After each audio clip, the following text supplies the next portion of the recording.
Foundations of Amateur Radio. The attraction to amateur radio for me lies in the idea that it provides a framework for experimentation and learning. There's never an end to either. Each time you go on air is an opportunity to do both, and every chance I get, I cannot help being sucked into another adventure.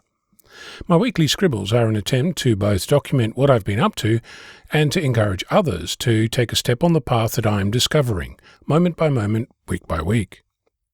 One of the more, let's call it, comment-inducing activities I like to explore is low-power operation. This is not to the liking of many operators who are happy to run their shack at full legal power. For me, full legal power is 40 dBm or 10 watts. That's not to say that I've never experienced the thrill of running a pile-up on a contest station. I have. What's not to like? You speak with people from communities far and wide, they're clamouring to talk to you, and making contact is pretty easy, almost effortless. The lure towards more power, bigger antennas, more bands and more radio is always there, but it's not all there is to this hobby. My year-long efforts of running a 10 dBm or 10 milliwatt weak signal propagation reporter or whisper beacon is evidence that you can make it 13,945 kilometers from me in Victor Kilo 6 to Papa Alpha, where it was heard by Jaap, Papa Alpha 0 Oscar, in Zuidwolder, just outside Groningen, in the northeast of het Kikkerland. In fact, across 2023, my 10 dBm beacon was reported 4,849 times by 58 stations, many inside Australia, but there were reports from Indonesia, Japan, New Zealand, Taiwan, Antarctica, Sweden, and, as I said, the Netherlands. One of my friends, Charles, November Kilo 8 Oscar, is a mostly mobile operator who loves to set up for both Parks on the Air, also known as POTA, as well as Worldwide Flora and Fauna, WWFF. His chosen mode is CW, but you'll find him using digital modes like FT8, and even as a Rare DX event you might strike it lucky and hear his voice. Most of his activity uses batteries, so you'll rarely make contact with him when he's using more than 47 dBm or 50 watts. A couple of weeks ago, during the weekly F-TroopNet, he announced that for the duration of 2024, Charles intends to operate using low power, or QRP. Operating QRP isn't for everyone, but I'd hazard a guess that if tried, there's plenty to learn and experience by dialing the power down to play in a low-power environment.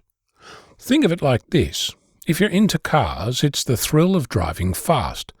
It's not the only way to drive and enjoy yourself. Driving sedately, touring the back roads will get you to your destination just as well.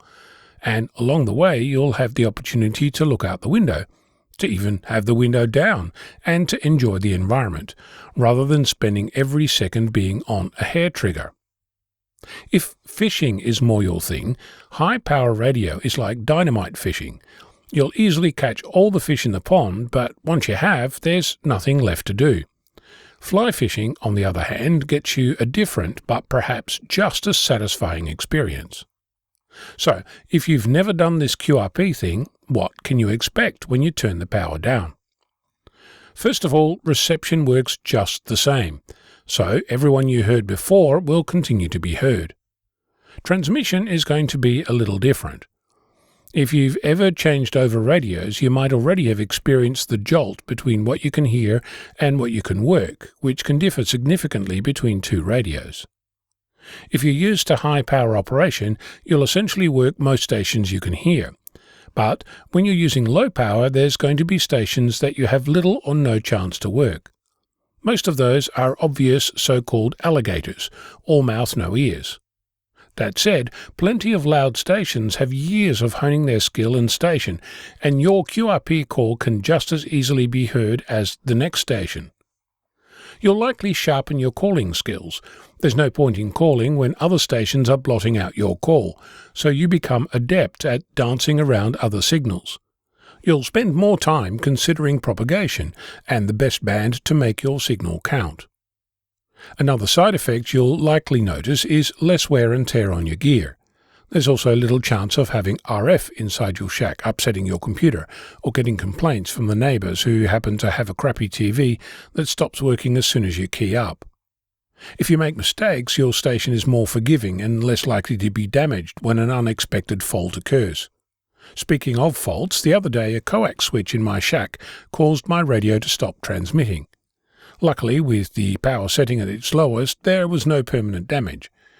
After testing with a multimeter, I discovered that it shorted the centre pin to shield in one position.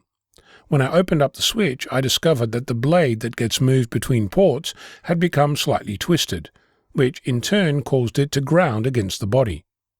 A slight turn with some needle-nose pliers fixed the problem. Well, at least for now. I have begun searching for alternatives in earnest. I am quite taken by the notion of building my own switch from relays and controlling those via a network connection. More research and experimentation is needed, because there's plenty I don't know about this subject. Between you and me, it's never too late for another experiment, and I'd encourage you to spend some time testing the QRP experience. And given the current state of the solar cycle, there's no better time than right now. I'm Ono, Victor Kilo 6, Foxtrot Lima, Alpha Bravo.